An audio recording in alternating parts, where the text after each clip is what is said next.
کہ میرے رسول کریم سید عالم صلی اللہ علیہ وسلم نے نا ہماری توجہ دلائی، حضور نے ہمیں بتلایا، ہمارا ذوق بڑھایا عبادت کی طرف۔ ایک صحابی تھے حضرت ابو فاطمہ رضی اللہ تعالیٰ عنہ، یہ ترمذی شریف کی حدیث ہے۔ نبی پاک علیہ السلام نے فرمایا ابو فاطمہ قیامت کے دن مجھ سے جلدی ملنا چاہتے ہو کہ دیر کے ساتھ؟ تو کہنے لگے حضور کون ہوگا جو دیر سے ملنا چاہے گا؟ قیامت کے دن آپ سے جلدی ملنا ہے۔ تو نبی پاک علیہ السلام نے فرمایا پھر اس طرح کرنا، دنیا میں رہ کے سجدے زیادہ کرنا، پھر سجدے زیادہ کرنا، قیامت میں ملاقات جلدی ہو جائے گی، قرب ملے گا تمہیں۔ اپنے بچوں کے اندر دیکھیں نا، ہم شوق پیدا کرتے ہیں، ہمیں صحیح لفظ نہیں بولنے آتے پر ہم بچوں میں شوق پیدا کرتے ہیں کہ پتر ڈاکٹر بن جائے گا تو بڑا نفع کرے گا، تو لوگوں کی خدمت کرے گا، ملک و ملت کی خدمت کرے گا، تیرے ابا کا نام روشن ہوگا، تیرے دادا کی تعریفیں ہوں گی۔ ہم یہ ذوق پیدا کرتے ہیں، ہم اپنے نوجوانوں کے اندر یہ فکر پیدا کرتے ہیں، انہیں ہم سمجھاتے ہیں کہ میاں جب تم پڑھو گے، محنت کرو گے تو فلاں آدمی کی طرح تمہارا نام ہوگا۔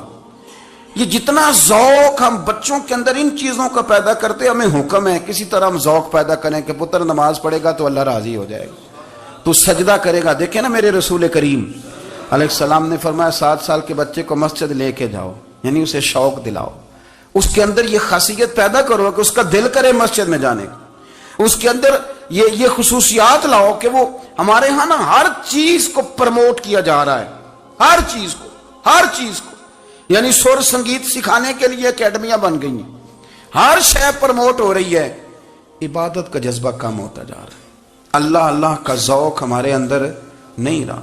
اور اتنا مشکل ہم نے اپنے لیے بنا لیا ہے کہ وہ بندہ جو بڑی زبردست مذہبی گفتگو کر رہا تھا اور تگڑی بات کر رہا تھا، کیا بات ہے، لیکن نماز کے بارے میں کمزوری دکھا جاتا ہے، نوافل کے بارے میں وہ چپکے سے نکل جاتا ہے۔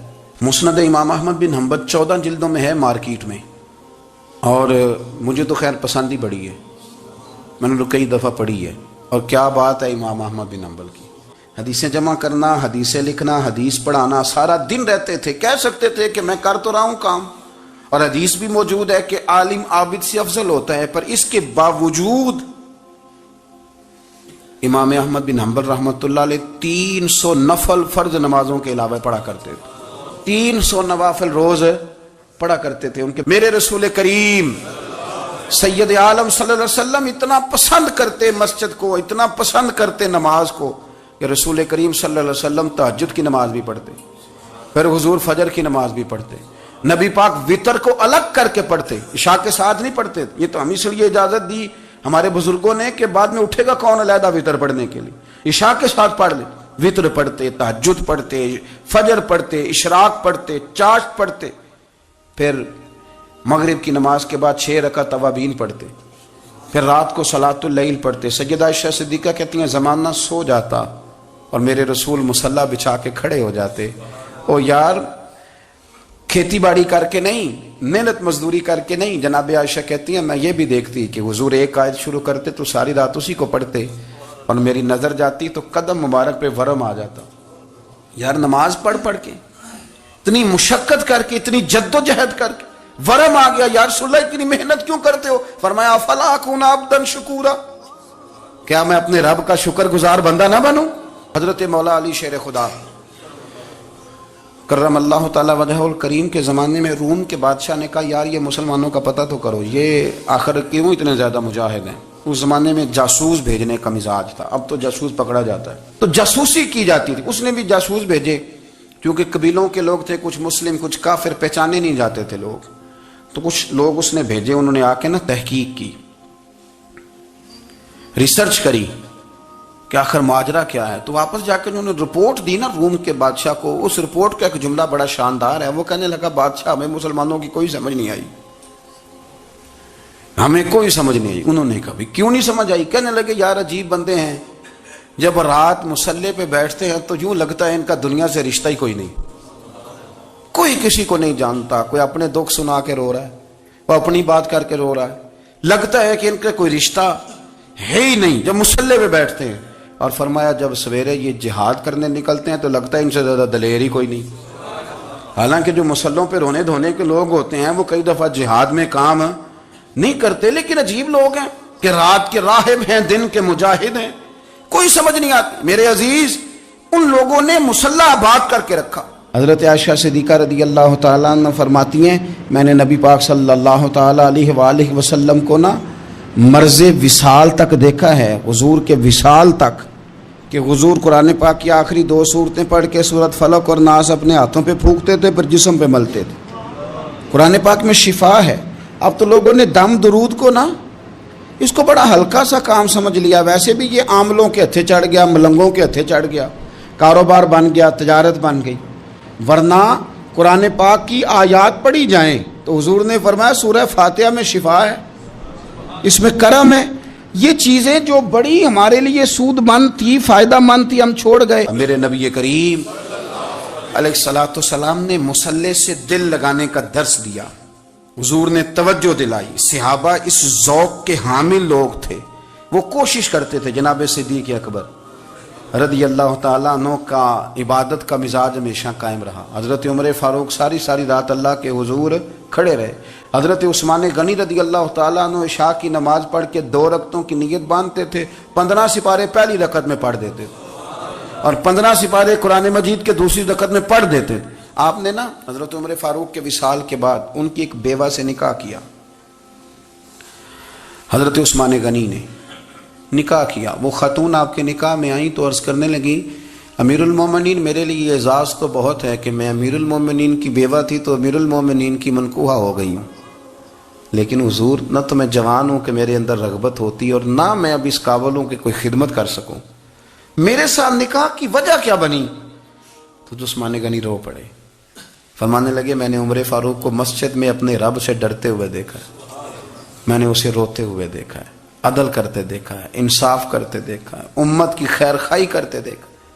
تمہارے ساتھ نکاح اس لیے کیا ہے کہ تم مجھے یہ بتاؤ کہ عمر فاروق گھر کے اندر اپنے رب کو کیسے راضی کرتے تھے، گھر کے اندر کیسے راضی کرتے تھے. وہ طریقے بتلاؤ، تم بتاتی جانا اور میں بھی اسی طرح گھر میں عبادت کروں.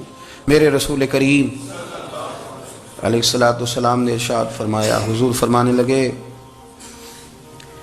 جس گھر میں اللہ کا ذکر ہوتا ہے وہ گھر زندوں کا ہے، اور جس گھر میں رب کریم کا ذکر نہیں ہوتا وہ گھر زندوں کا نہیں ہے.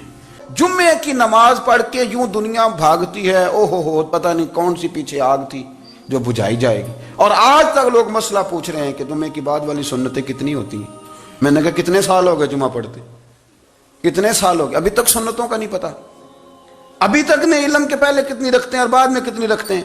فجر کی سنتیں کب پڑھنی چاہیے؟ سنو فجر کی سنتوں کے بارے میں. میرے رسول کریم سید عالم صلی اللہ تعالیٰ علیہ وسلم سے ایک صحابی نے پوچھا تھا حضور میری فجر کی سنتیں رہ گئیں یا رہ جاتی ہیں تو حکم کیا ہے؟ کیا انداز ہے حضور کا. بخاری مسلم کے لفظ سنو. حضور سید عالم صلی اللہ علیہ وسلم فرمانے لگے. اس نے کیا پوچھا تھا؟ حضور جواب کیا دیتے ہیں؟ فرمایا فجر کی سنتیں کبھی نہ چھوڑنا، فجر کی پہلی 2 سنتیں کبھی نہ چھوڑنا. یا رسول اللہ صلی اللہ تعالیٰ علیہ وسلم میری رہ گئی ہیں، رہ جاتی ہیں. فرمایا فجر کی 2 سنتیں نہ چھوڑنا. فرمایا فجر کی پہلی 2 سنتیں مجھے دنیا اور دنیا کے اندر جو کچھ ہے وہ سب سے زیادہ پیاری ہے.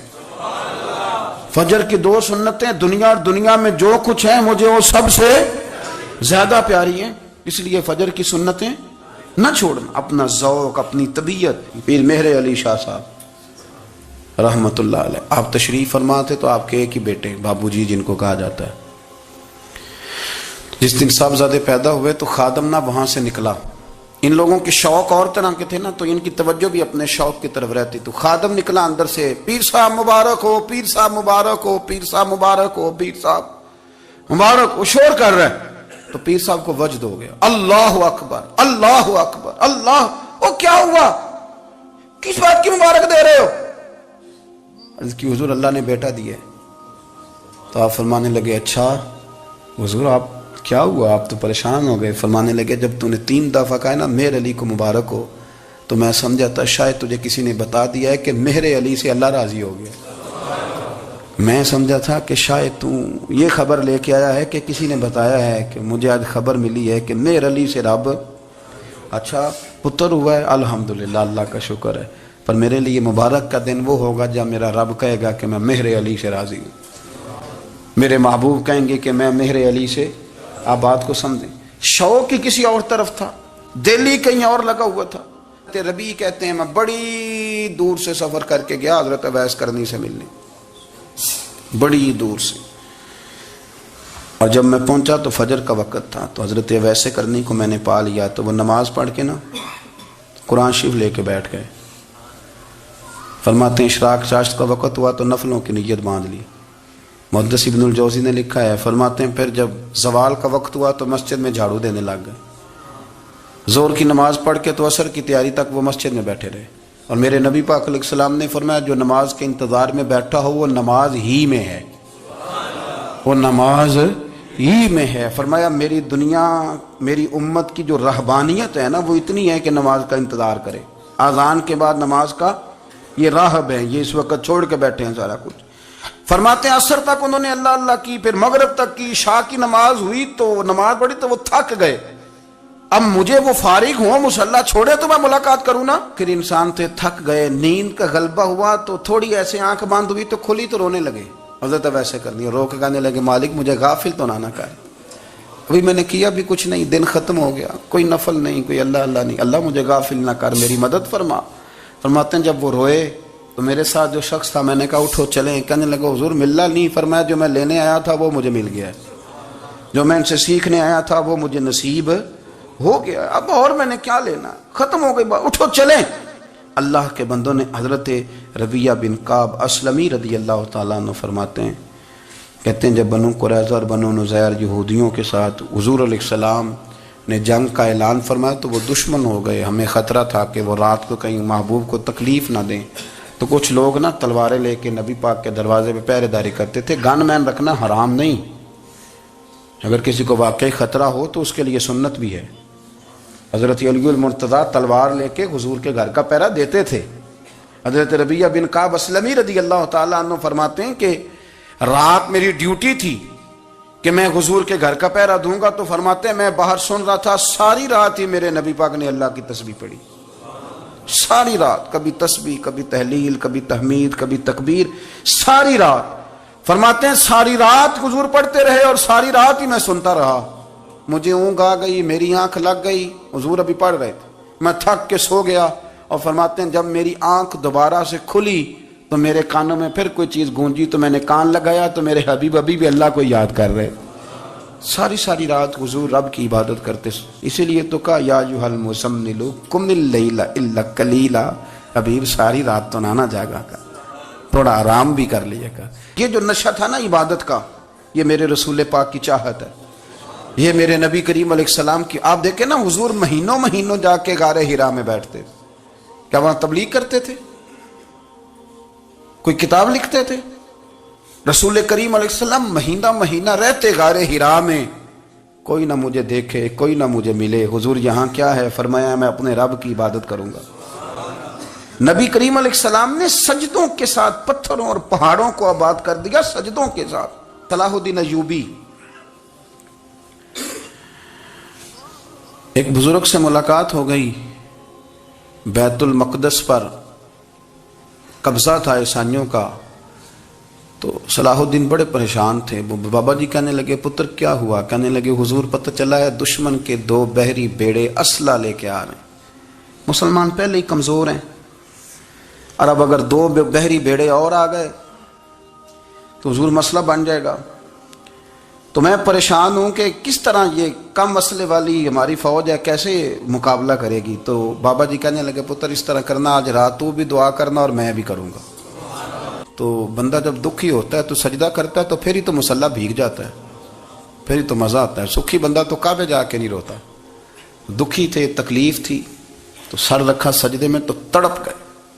اور وہ بابا جی کہتے ہیں میں مسجد آیا تو صلاح الدین چیخے مار کے رو رہا تھا اور کہہ رہا تھا مالک میں کوئی اپنی شان کے لیے تو نہیں نہ لڑ رہا، اللہ کو میں کوئی قبضوں کے لیے تو نہیں لڑ رہا، مالک تیرے لیے لڑ رہا ہوں، مجھے بے آبرو نہ کرنا، میری مدد فرمانا۔ کہتے ہیں میں آیا تھا کہ مسجد میں دعا کروں گا، پر صلاح الدین ایوبی کو روتے دیکھا تو میں لوٹ گیا۔ تو سویرے صلاح الدین ملے تو بڑے خوش تھے، میں نے کہا پتر کیا ہوا؟ کہنے لگے حضور وہ بحری بیڑے 2 آ رہے تھے نا اسلحہ لے کے، دونوں ڈوب گئے پانی میں ڈوب گئے۔ تو بابا جی کہنے لگے صلاح الدین وہ پانی میں نہیں ڈوبے، وہ تیرے آنسوؤں میں ڈوب گئے، وہ غرق ہو گئے، وہ جو تو نے مسلح بات کیا تو وہ تیرے آنسوؤں میں ڈوب گئے، وہ غرق ہو گئے، وہ تباہ، اتنے قیمتی تھے تیرے آنسو کے بہا لے گئے دشمن کے بیری بیڑوں کو۔